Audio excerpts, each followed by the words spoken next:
looking at me. Let's see if we can go to that. Hey, that's right. That's where we are. CCTV. Who is this? Oh my goodness. 101 and 53 seconds. Already taking time off. Oh my goodness. But hey, let's get back to being black. Let's see if we can pick up Oh Rio. And we don't say hello, we say heaven high. Can we do that? Uh-huh. Alright, let's jump back to me here. And boom. Yeah, I'm wearing some glasses because the sun is out. Here, you don't want to see that in my shot. But, hey, I almost look intelligent. Yeah, just almost intelligent, but beyond RA's thinking, I am divine energy. And yeah, let's go to divine energy. Boom, in your face. All right, here, let's take this off. Let's see if we can pick up where we left off last week with naming the names of those who fund and promote white supremacy. And I hope the poets that performed in the early part of last week's show get to see themselves, because that was done back in, yeah, the early era, 90 something, but the information hasn't changed, has it? So let me go ahead and shut up and see if I can find where we're going to begin this particular week's show. Oh, we definitely don't want to start there. So let's escape that. Yep, no, we're going to escape that and see if we can bring... Okay, that's nothing but poets. So, Oh, okay, maybe it continued on beyond that. Let's go to part 3 of the disc. And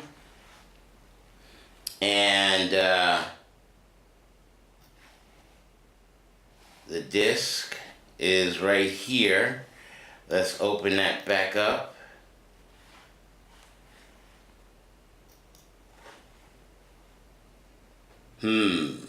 How about if we eject the disc and put it back in and start again? Maybe I may have to use the next series of discs. Y'all have to pay attention to me and my mess now as the disc reloads. Okay, here we go with more DVDs. And oh, come on, don't you dare eat. To its tip.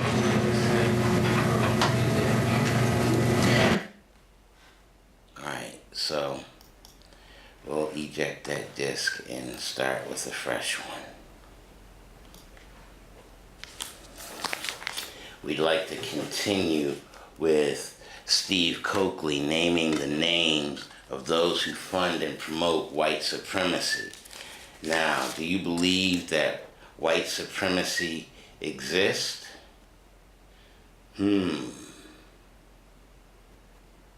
I say it does. But some of y'all just don't want to acknowledge certain things. It's like, no, everything's just peachy keen and hunky-dory. And, yeah. But is it peachy keen and hunky-dory? Do you think everything is copacetic? I don't think so. Let's see if we can begin this series. Un momento. Make sure the disc is rolling. The New World Order is black urban unrest. That means that you're the only motherfucking thing that they, no Russian, no nothing, just you. You're the only ones that can whip the Wicked Witch of the West. We've had to check. We have had the privilege of being risen up with the baddest of all the white boys. The white boys had a fight, and this white boy won right here in America. And I'm glad to be here, because I believe somewhere in my life, my destiny was hooked towards slaying the core of negativity. So I'm glad to be here with this one, because I perceive this to be one of the baddest that ever emerged in the history of their race. What is it that they want? They want world government, the unifying of the world. This is some white boy publicity we intercepted. They want a responsible world government, a legislative parliament, a world executive administrator, mandatory world courts, a world constitution, and other bunch of shit about some white shit. It's all about some white shit. And they can only pull that off if the world goes with it. So they have now used the United Nations as the engineer of the New World Order, and now its police force on detail from the Supreme Security Council. Call it what it is. It is the Supreme Security Council, and it is declared it will respect no country's sovereignty. You're in the era of white bestiality. They will recognize no law. In fact, they never had before that anyway. They've just declared that they won't. They have declared they will take Africa.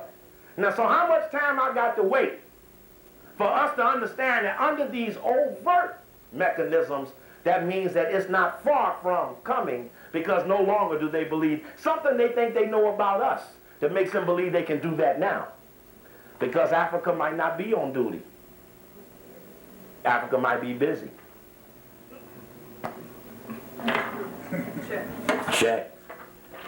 And it said the world will operate on a three-cluster theory. The North American cluster is North America, Canada, and Mexico. Goddamn NAFTA right on the table now. That's talking about unifying the North Hemisphere. And soon it will be the Caribbean and South America, for which Rockefeller has dominated for years. Then you got the unification of Europe, the European or European axis, the European axis, which is Western Europe, Eastern Europe, and the white side of the Soviet Union. The Japan axis, because of the dominance of Asia, Japanese want to be white, always voice white type of things, leaking out the press about America got one problem, the nigger problem. You've heard them say it. Andy Young and them go over there and get 50, 60,000 and say they apologize for them. A little money, pay down, so that you don't materialize against them. But Japan, with China, Malaysia, Hong Kong, Singapore, Taiwan, Korea, etc., and Azerbaijan and the Asian side of the Soviet Union will form the Asian cluster. And those three clusters, North America, Europe, and Japan, is what Rockefeller did when he started the trilateral in '72, was to emerge those three nations as the core group for the New World Order. And now from '72 to '92, they accomplished their goals. But every city I went in, from the city I was born in, Chicago, I get harassed for bringing the trilateral up, because the dialogue is, it means nothing to us, brother. All right. So this is you're right. 11/6/93. Our goal is to penetrate these circles. I allege that the enemy is a series of circles or rings of secret societies. Somewhere there's a core of negativity that they all obey and bow down to. In this inner circle, I allege, are three individuals who dominate the three spheres: Rockefeller, Oppenheimer, and Rothschild. Oppenheimer dominates Africa, Australia. Rothschild, Europeans. And North America, the Rockefeller family. Any in-depth analysis of wealth will verify that hands down. In absence of any black analysis of wealth, is not even a question. I got to tape up their wealth domination of Rockefellers to deal on the question of wealth as a measurement of power, which may have something to do with the abusers of the power. Hey, how can we be an African thing and not have no perpetrator? You know, many people, I've been ridiculed by people. I've been ridiculed by Amos Wilson. Said, Coakley, bring up all these conspiracies, spreading all this stuff, invent a new conspiracy every week. Not because he don't know Brother Coakley, but better nobody get out and start verifying the things he's saying. I remember my arguments with Milana Karing about there ain't no conspiracy to destroy the black people. Many of these people I've worked these arguments out with, but I have taken no shit from no one over the question of the depth of the honky shit. Because I can prove the depth of the honky shit, and I don't take no lesser light standing up just saying the shit because they getting paid down. And I compel those that stand with me to put the pressure on the honky directly. When I first got in trouble with Jewish people, Brother Martin, the most upsetting thing in my life was that Frances Quelch Wilson called me up to go to her sister's house in Chicago where she told me I could get paid if I would lay off of the Jewish people. Ooh! And as much as I love the sister's contribution to the community, I understand the limitation that some of our people operate under. The ISIS Last night I papers. admired this brother because he had to fight specific people. The Defamation League, the Hillel House, the black head of the department, the administrators at the... He had to put names on that attack because any general attack of the hunky is insufficient in 93. Check. So we don't allow these vague analysis of the enemy. If you're in the black thing, it's because a white thing has compelled you to be that way. And then because of that, they have perpetrated against you, so there must be a crime. How can we be fighting a honky and not have no criminals? It has to be a crime that we're fighting against. People got these clean slate theory of the white man. Well, tomorrow maybe he'll come around. So everybody want to get a white boy. I'm going to go meet with the white boy. For what the fuck? Don't meet with the fucking rabbi. Don't meet with the corporate man. Fuck Denny's, them fair share agreements. Ben Shavers come in and do just what the fuck Ben Hooks did. Oh, Denny's, you in trouble? Give me $1 million. I'll tell the niggas you okay. A Ben for a Ben. If Ben Shavers want to be the right brother, drop that spy-ass spin guard from the top metal, and we know you mean what you say. Because I'm going to show you spin guards roll in fucking Marcus Garvey. You love Marcus Garvey? No, hold it now. That was some weak shit. Weak. You love Marcus Garvey? Yeah. You should be wanting to defend the people, some of which are still alive, who sought to destroy him. All of your feelings about these things should be evident by how you act. You love Malcolm X, didn't you? Yeah. Spike Lee went out and made him a civil rights all-star, an integrationalist. I want you to look around this room right now. There are no X hats and no X shirts. Show me one. Somebody got an X hat on. There's one sister with one X shirt. Somebody, and one brother there with an X shirt. Do you see what Spike? White people figured that Malcolm was the most militant image in our community. Went and got a brother to go make Malcolm into a civil rights all-star. We took Malcolm's ass off. Every city I've been in, Dallas, Vegas, New York, look out in the audience, X is gone. A year ago, X was everywhere. They killed the X. They went and, I said, well, we'll get the X, and we'll get in the front of the X line, and then we'll water the X down so X ain't nothing nobody want to wear no more. Look at yourself. How many X's in the room? 2, 3. Brother pulls it out from under his shirt. We got to bring, that's right, we've got to bring the X back to show the white man that we're not under the mind control that he can prove we are. Now, I just wish to make a quick comment. Steve Coakley transitioned April 11th, 2012. It's now, did I say that right?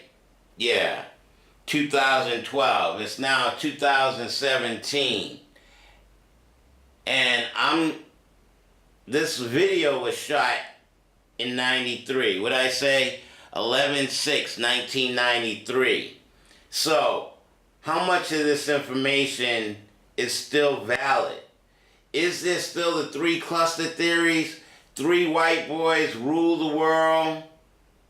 I'm just asking a question because I say think it's not illegal yet, but as far as I'm concerned, the watered down media, you don't get to hear this kind of conversation that regularly, that often. You hear ABC, NBC, CBS, and nonsense. And no one actually does the reading and research and reveal the knowledge and information that individuals need to have to think. All right, shut up.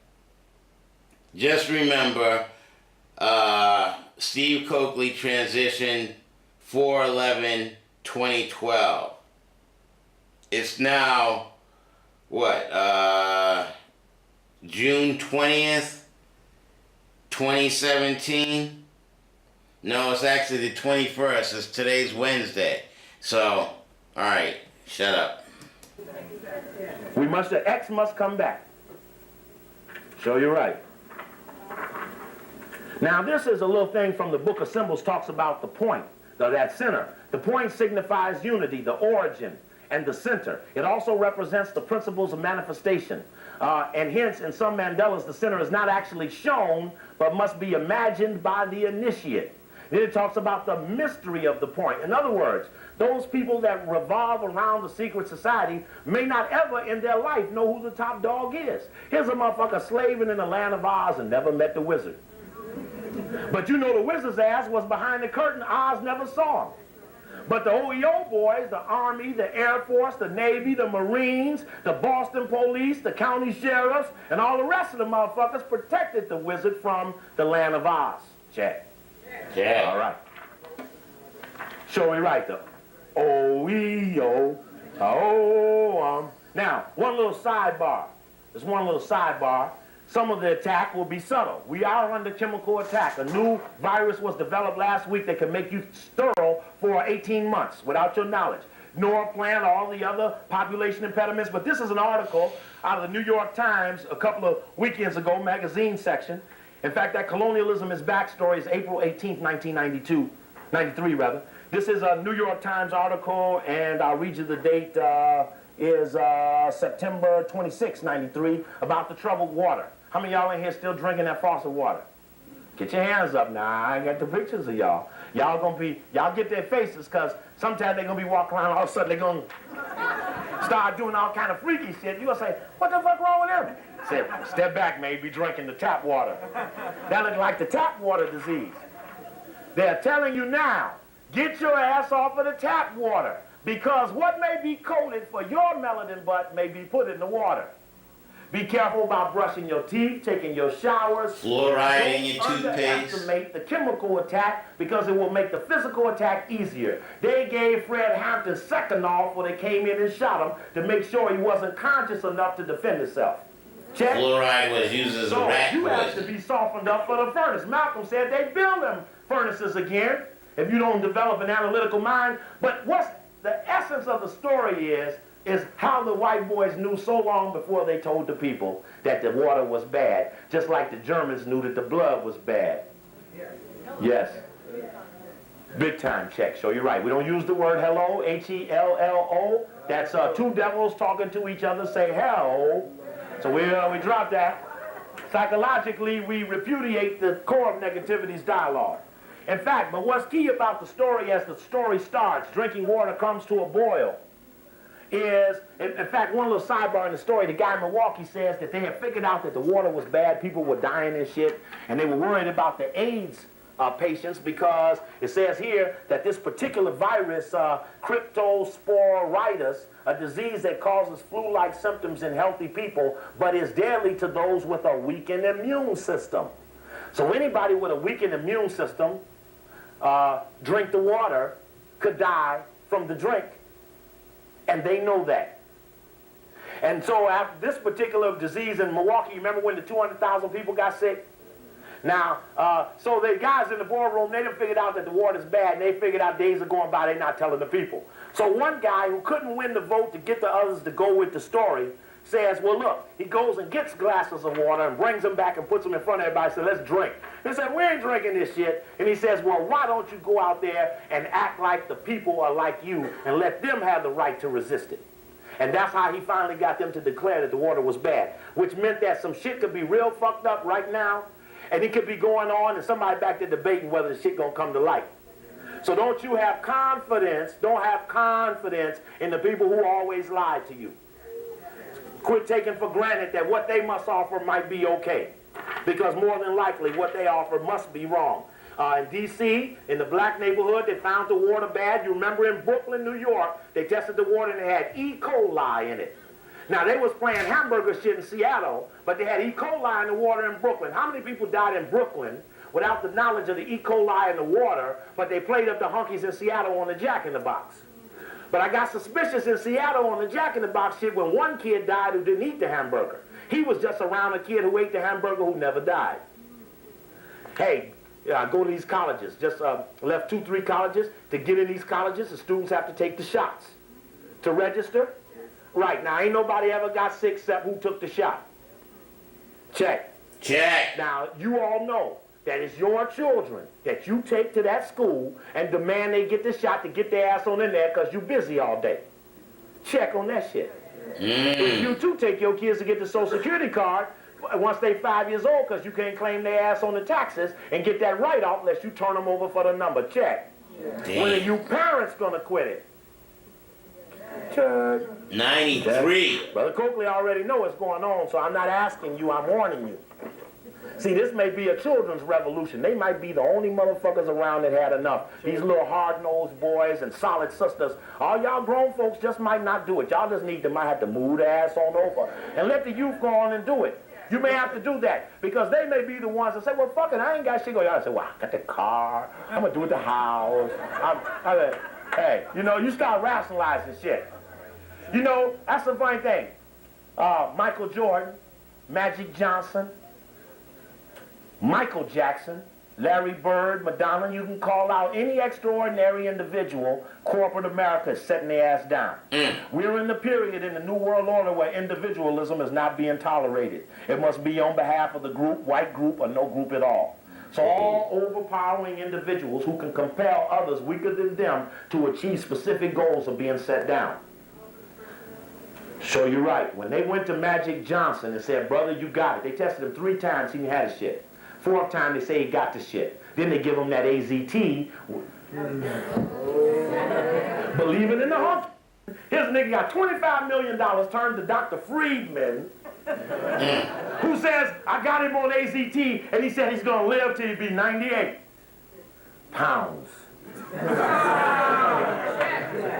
ass believed in him, too.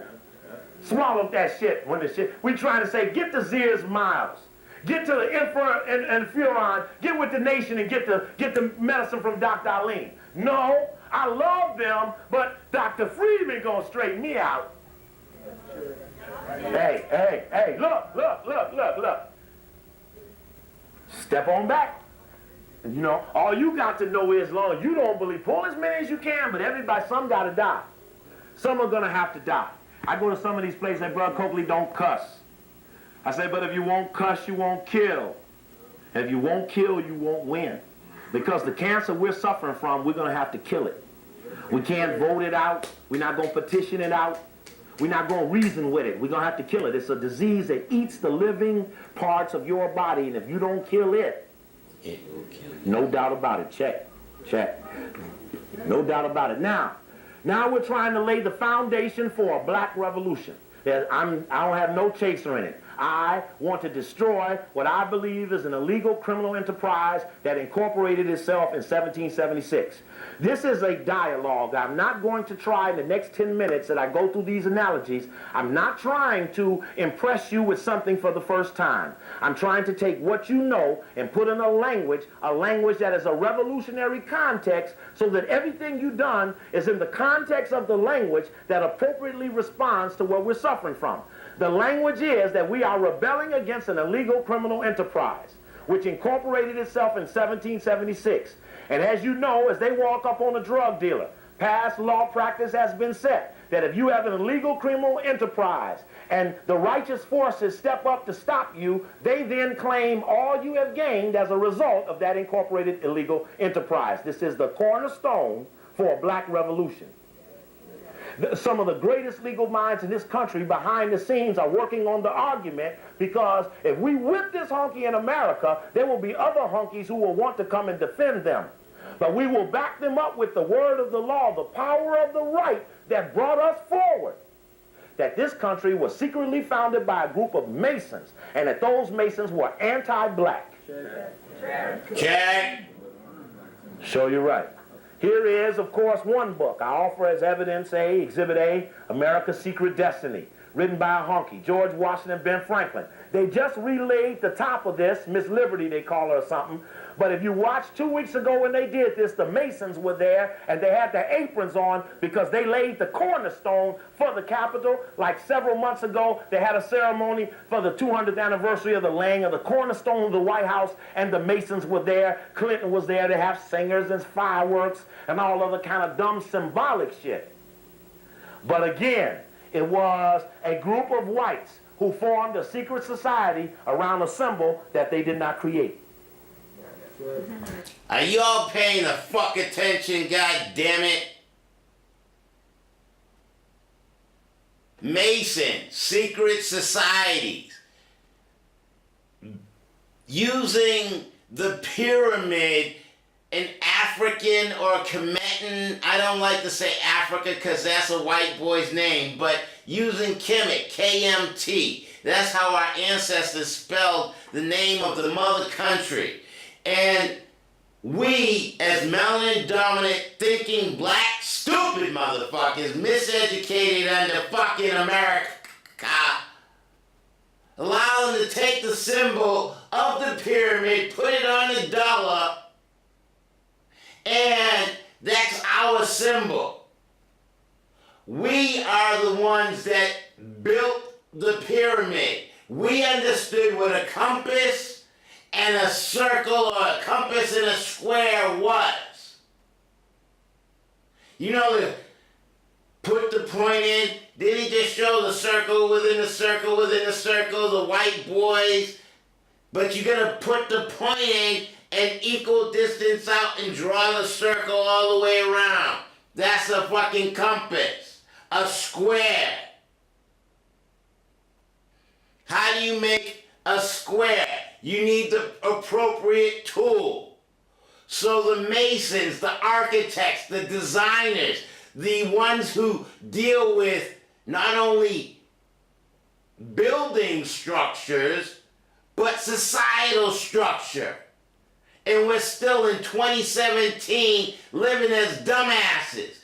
Oh, I need to go to Harvard. I gotta go to MIT. I need my high school degree. I need my BS.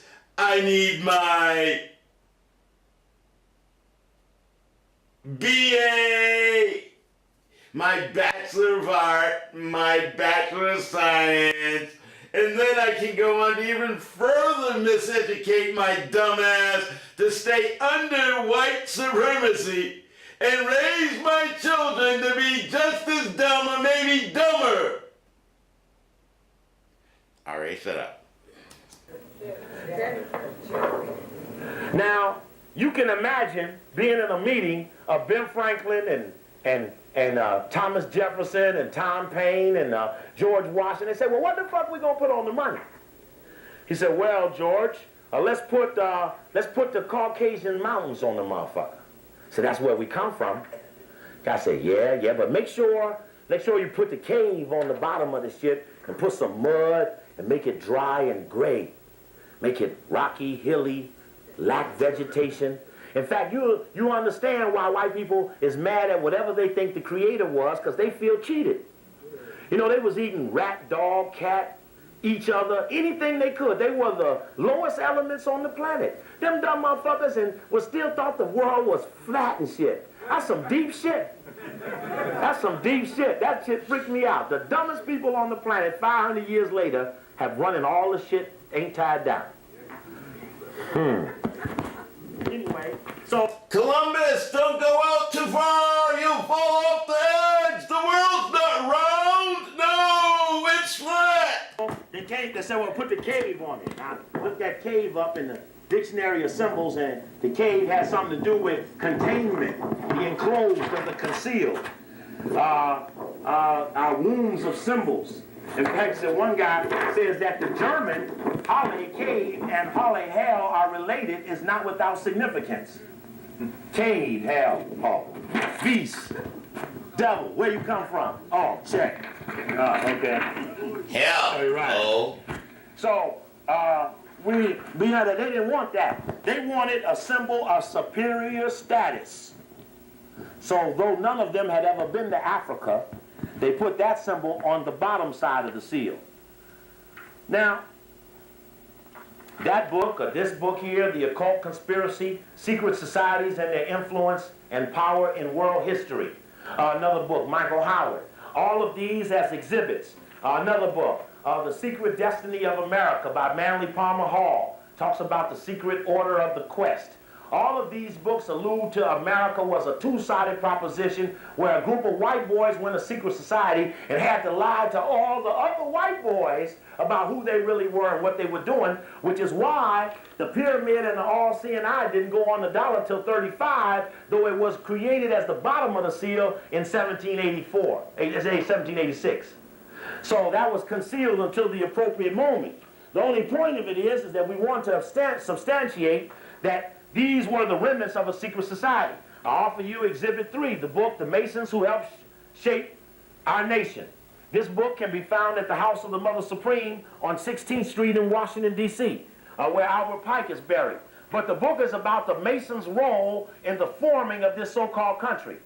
And there you can see the document. Masons dominate law enforcement because their brother wrote the law. Mason brother wrote the law. So they're the bailiffs, they're the police, they're the fraternal order of police, the judges. They're in the legal system because they're protecting the law that their brother wrote. You with me? All right? And you can see the compass, that's the Constitution. Let me hear you say that. Constitution. Right. Check. Con. Now, this is the man who wrote the book, The Masons Who Helped Shape Our Nation. His name was Henry Clausen. He was the Supreme Commander of the Supreme Council of the Mother Supreme Council of the world.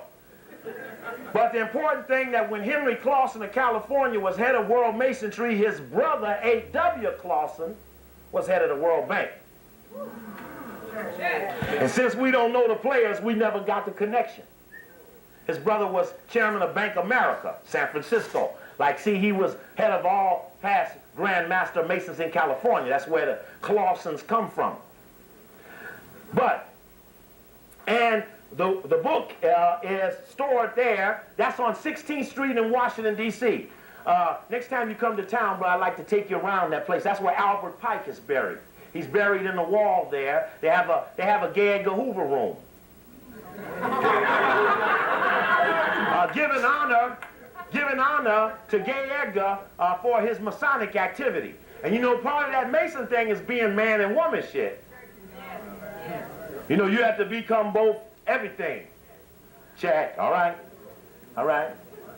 Now, as you can see, they got two sphinxes in front. The stairs go 3, 5, 7, 9, and they're 33 columns, 33 feet high, and it's got a little pyramid on the top. But this is 7 blocks from the White House in D.C., 16th and R. Anytime you come there, you have my phone number, call me. You're there in the daytime, we'll go on the tours of the George Washington Masonic Memorial and this House of the Mother Supreme. And interesting, you'll see the reaction of white guys when they see me, because I bring thousands of people down there, and they know my thinking well, and they're a little apprehensive. They don't quite understand me, so they stay back up off of me. In that book is an important statement that we offer as evidence against the enemy. It says, the significance of Freemasonry's influence on the Constitution cannot be overstated. That means that no matter what the fuck Brother Coakley say here tonight, he cannot over-exaggerate their role. See, that's what I say. We got good white sources, right? This is impeccable source. Couldn't find a better source. Check. All right. Check. And so, then it says, Freemasons conceived, argued, and ratified the immortal document. And ever since that historic convention in Independence Hall, Philadelphia, Freemasons have given support to its preservation, which is why they dominate law enforcement. Check? Make sense? Now, they do it in code. The police are what they call the men in blue. The blue lights, blue steel. The lower lodges of Masonry, the 1, 2, 3, are the blue lodges. They are what you call symbolically built on the code of silence. Now that the engineers of the New World Order have emerged, and now the United Nations must have a police. The police is coded in Masonic color, because if you see them in Somalia, you see them in what? Blue tams, blue helmets, blue tanks, blue planes. Coded in, they're the blue helmets is what they call them, soldiers without enemies. Show you right. And that soldiers without enemies phrase that they use is something that the white man wants to do to start tomorrow, clean slate theory thing. Like he ain't got nobody after him, So he's a soldier without enemy. No, you the motherfucker come from United States, Italy, kick your ass, y'all colonists. Colonialism is a crime. Genocide is the diminishing of the people after you took the land. These are crimes. We are alleging that this was a colonial enterprise, illegal. And it took the land. It disrespected the law of the people that were there already.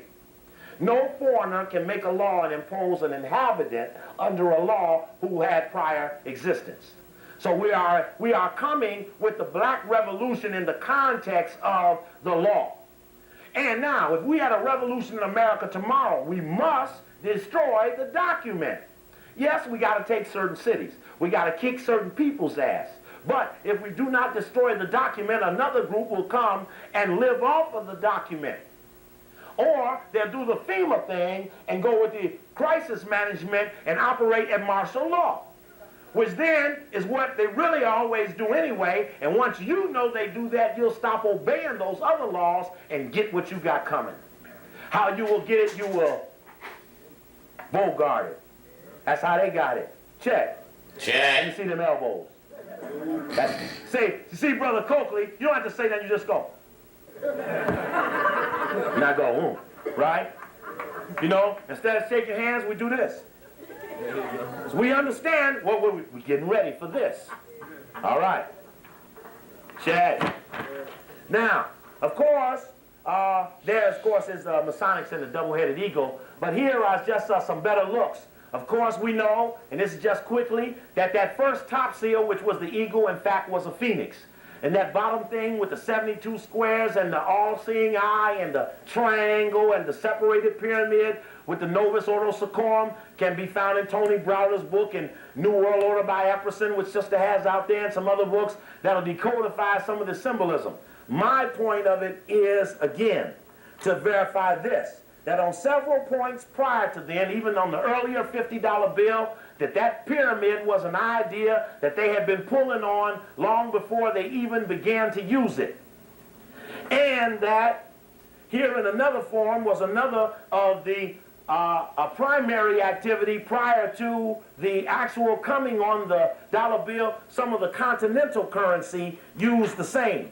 And in Manly Palmer Hall's book, where he talks about the order of the quest, he brings out the dialogue about the phoenix, because the pyramid is understood in the sense of, we understand that stolen legacy, but the phoenix, the eagle side, is important as he shows the original drawing.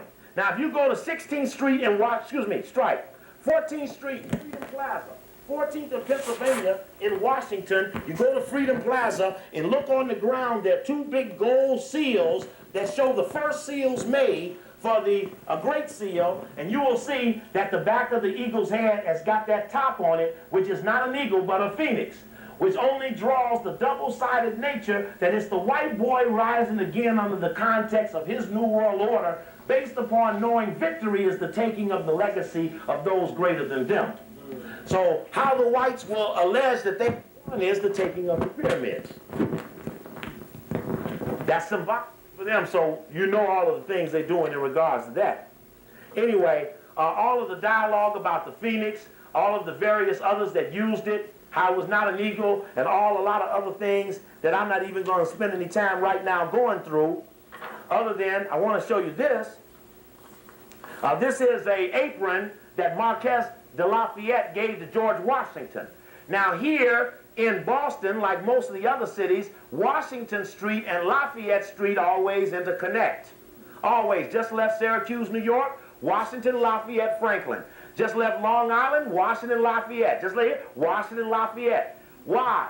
Because just like the White House, across the street is Lafayette Park. Lafayette brought Washington into Masonry and gave him this apron, which he gave him this apron, and I'll show you where the apron is stored at. But also, you see, it has the skull and crossbones on it, and it's full of Masonic dialogue and other things, but the important thing is that this has something to do with Lafayette and Washington. And it's important that this dialogue of the fact that these early guys can verifiably be proven to be as members of a secret society, but most importantly, also, that secret society was anti-black. No blacks could join it. Blacks were not recognized by it. In fact, one of the books has said that, but not everyone felt that the reverse's mysterious symbol assumed to originate from a secret body open only to select white men of the upper class, expressed the essential spirit of America. Manly Palmer Hall, founder of the Philosophical Research Society in Los Angeles, has stated that the reverse was not cut at the time because it was regarded as a symbol of a secret society and not the proper device for a sovereign state. Until they felt it was safe enough, and when the New Deal came, then the pyramid and the all-seeing eye was revealed to the public. Now that apron of Marquess de Lafayette to Washington can be found at the George Washington Masonic Memorial, a huge building in Alexandria, Virginia, which is just across from Washington, D.C. National Airport. Every floor is an honor to a level of masonry. The Medinas, the 32nd degree Shriners, the Grottos, the Knights of Templar, each one of them have a floor and a full, this building is huge. When you get up on it, it's on King Street, next to Queen Street. But the important thing is you come there, we'll go there, because you need to see it. Moses at the burner, they got all kind of shit in there. But the important thing is that the whites are waiting till they can defeat the original people and claim the esoteric symbolism as their own. These are the most inferior people on the planet having specific goals to verify their coming out of darkness into light. The melanin recessive inbred mutant albino with a calcified pineal gland. The most, Now, we understand that these whites have for years, as you see Napoleon was a Mason. His boys went there. What did they do when they saw it? Shot the nose off because he couldn't do the Michael Jackson thing without the surgery. So they had to get into that symbolism. And you can see that's Warren Christopher, Deputy Secretary of State, going on stopping off at the so-called Middle East. There's another one of them trick words. Middle East. Middle East or what? Where the description is trying to say, in fact, they call him a Sphinx. They say Christopher's code name is the Sphinx.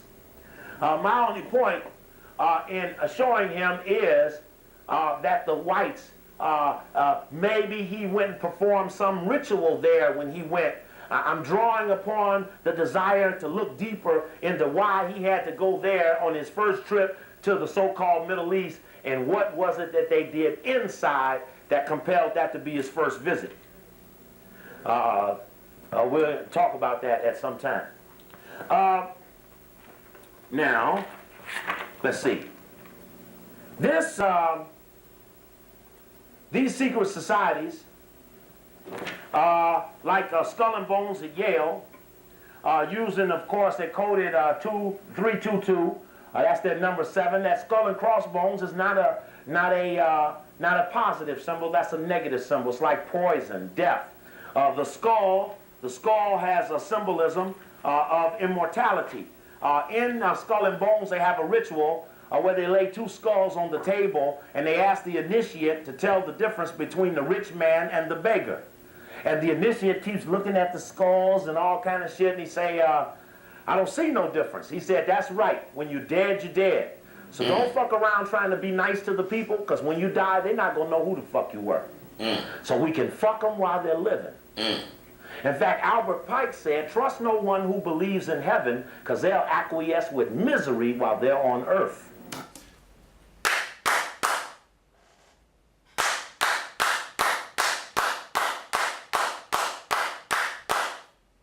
How many quote-unquote educated Negroes, educated melanin-dominant, educated, period, will acquiesce with misery? Believing in energy outside of yourself as opposed to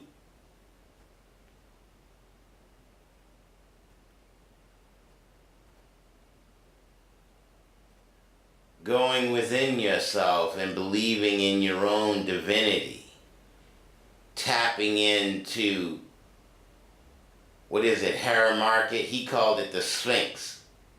But taking a human mind and putting it in control of all of your primal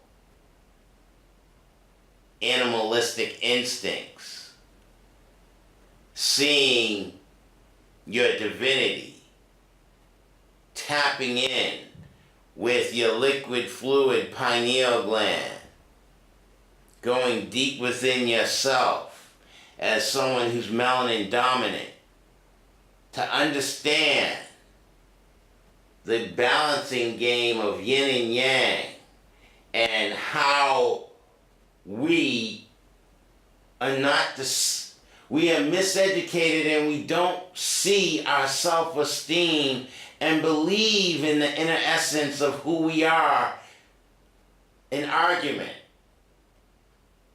Do you believe in God? You are God. Oh, you don't believe that God created Adam and Steve? Oh, I'm sorry, I mean Adam and Eve. I'm like, what kind of minutia nonsense, if you were already here in your divine energy?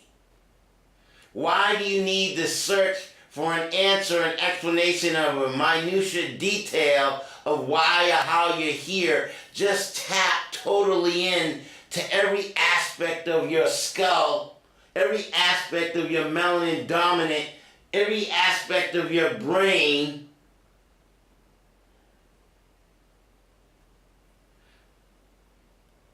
Appreciate, raise up who you are. Don't fall victim and prey to Skull and Bones or the Masons or Christianity or any other level of bullshit.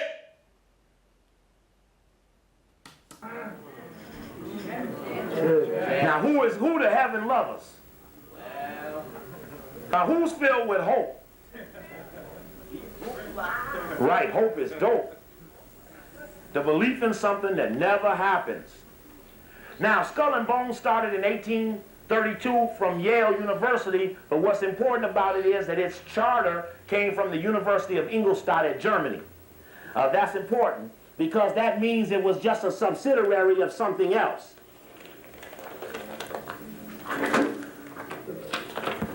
Now, that's important because when we talk about the black male side of the secret society, the Boule, and that's the founder of the Boule, Henry Minton, Sigma Pi Phi, you can see at the bottom that he says that his goal in forming the secret society was it would be based on the tenets of Skull and Bones at Yale. So my point to show you is from the history of Sigma Pi Phi written by Charles Wesley. Who's Alpha in here? Oh, come on now. How about an AKA Stevie? Who's here in a fraternity or sorority? Uh-huh. She's there in the front row. See, when the climate get right, it ain't good to be certain things. What do you say about it before I reveal myself? Okay, I'm going to ask one more time. Who's all in a fraternity or sorority? I appreciate you two for raising your hand. 3. Who else? 4. I think it's someone else up here in the center. You want to raise your hand? Anybody? Steve, fucking with you. We'll hold. I love it. That's beautiful. Anyway, the point to that is that the Sigma Pi Phi is the first of the Black Greek thing. And the reason I just stopped my Skull and Bones is to, as I explain how its role is quickly, you must understand that the blacks wanted to set themselves up on a white thing that they were aware of. There was no TV and no radio, so whatever Minton knew in 1904 about Skull and Bones, which had started in Yale in 1832, must have been strong word of mouth for him wanting to aspire to be like that. Check? Check! Now, if you look up Skull and Bones, this is a New York Times story on Skull and Bones, and I think it describes about the way the shit is, the tomb that George Bush came from. The clubhouse of Skull and Bones at Yale is called a tomb. Now, a tomb is a damn chamber of death. Now, you just like Skull and Bones, that's some deaf shit. So we're talking about people who consider themselves the doctors of death. Death, pale horse, famine, death, okay. Probably don't, no connection. Let's see here. Through generations, the most influential of senior societies at Yale College has been seen by outsiders as the hand that quietly, oh so quietly, guides the nation's foreign policy, intelligence apparatus, premier banking houses, with a formidable presence at the bar and on the bench. And who is president? And how dumb is he? And, alright, shut up. Check. If Bonesmen say anything at all, they portray their association as a venerable fraternity whose rituals instill honorable and selfless values in youthful initiates and forge intimate bonds of friendship that last a lifetime. But their cloak of secrecy suggests something considerably more Kabbalistic.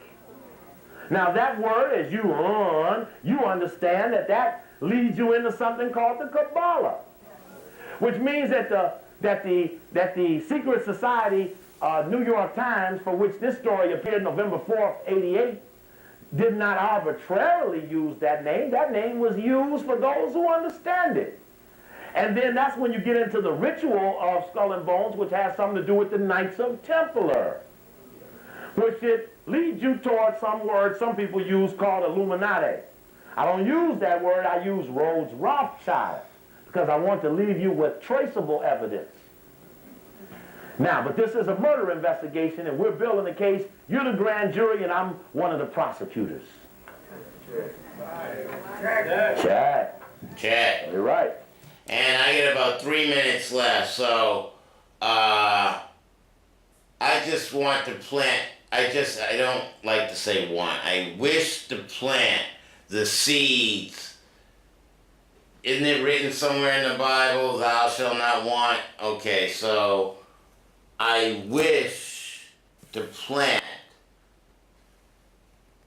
food for thought, cause you to think, because it's not illegal yet. Or is it? I keep making reference of that type of knowledge and information. Now, April of 2012 is when Steve transitioned. He did this original lecture back in '93. Now, how often do you hear this kind of conversation talking about the Black Greeks or the three-side cluster, Rhodes, Rothschild, Rockefeller, and Oppenheimer, those three wealthy, rich families, and who is president and who's the puppet? Is it a puppeteer, someone pulling the strings of designing society and culture and who's in control of the media? Who's in control of the values of dead slaveholders, or the values of miseducation, the values of self-hate, or the values of, no, I'm incompetent, I can't do that, I can't think that thought, I'm just gonna be Laverne. I'm gonna take the cap on the bottle, cap on the bottle. Who are we? And what do we value? What do you think about? Am I stirring the pot enough? Naming the names of those who fund and promote white supremacy in 2017? So, this is a 4-hour lecture. Steve does get very deep in this knowledge and information. I do believe the first 15 or 20 minutes of this particular show was a repeat of last week's show when I wasn't here in the studio, but I will continue where we left off next week. Here is a discussion. Oh, okay. Here's his description of the skull from the Dictionary of Symbols. The description of the skulls from the Dictionary of Symbols. That's where we'll try to get a little bit before that, but thank you for watching, Brother R.A. Peace.